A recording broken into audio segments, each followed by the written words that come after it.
ERs are bursting at the seams in the greater Montreal area and in most regions of Quebec. Joining me to discuss this is Dr. Christopher Labos. Thank you so much for joining me. My pleasure. Thank you for having me. Now, if we look at the numbers, the majority of Quebec ERs are overcrowded, working at over 100% capacity. If we look at Lanaudière and the Laurentians, there are some ERs running at 200 and 300% capacity. How can this happen? Well, it happens when there are too many patients and not enough hospital beds to accommodate them. I think there's multiple factors playing into it. Do you have a lack of personnel? You have a population that's getting older. You have a lack of access to family doctors and a lack of access to long-term care beds, so that there's too many people in the hospital system and just not enough beds to accommodate the people who are getting sick on a daily basis. A Quebec man over 70 years old reportedly fell through the cracks of the triage system and died after waiting 16 hours in the ER of an unnamed hospital.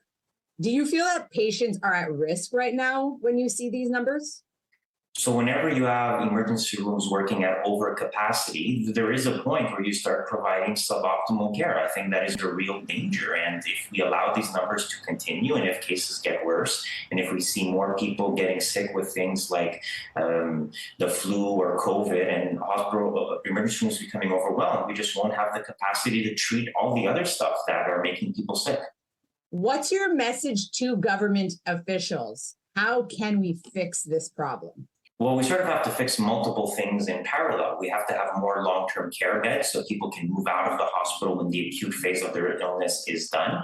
We need more staff in hospital to be able to staff all the beds that are available. And we need more resources, and we need more family doctors, and we need to have greater capacity in the walk-in clinics so that we can redirect low-risk patients away from the emergency room. So there's a lot of different things we have to do, but if we can do all of them, it's really going to help in decreasing the burden that's being placed on ERs in the hospital system overall.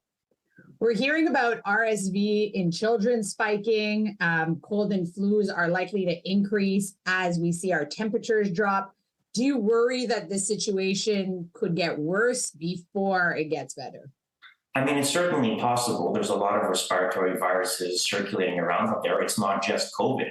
And so if people are not careful, if we allow viruses to spread uncontrolled, yeah, we could see an upsurge in cases. And when you have emergency rooms already overwhelmed, well, a spike in RSV or the flu or COVID is just going to make the situation worse. Okay, thank you for joining us today. My pleasure. Thank you for having me.